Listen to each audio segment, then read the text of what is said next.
Winston Churchill disait qu'une nation qui oublie son passé n'a pas d'avenir.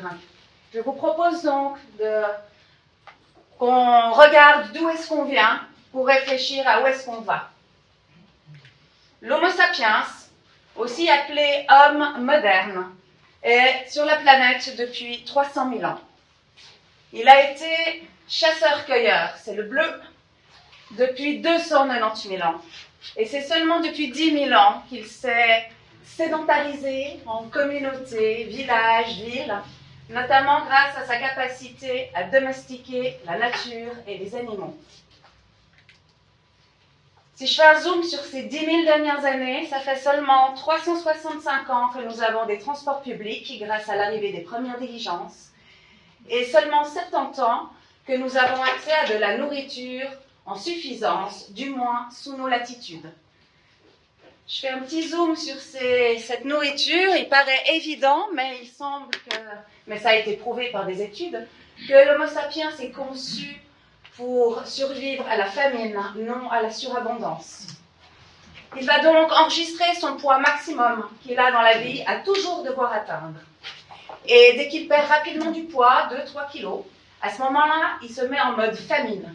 Il va donc aller chercher dans ses ressources les plus efficientes, énergétiquement, les muscles, et chaque fois qu'il va avoir accès à de la nourriture, il va la stocker. D'où le yo-yo dans les régimes, d'où l'extrême difficulté que nous avons à lutter contre l'obésité et le surpoids.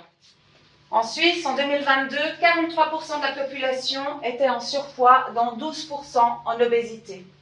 Coût de l'obésité, 3,7 milliards. Alors pourquoi je vous parle de l'obésité dans une conférence de santé mentale?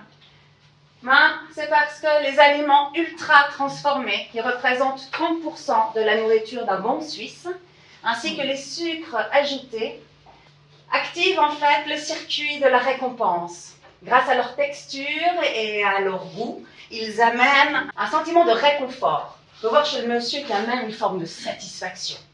Et ce réconfort, le cycle de la récompense est très lié à son siamois maléfique et le cycle de la dépendance. Et donc il donne un goût de reviens-y. Et plus on y revient, plus le réconfort est petit. Et donc plus on y revient.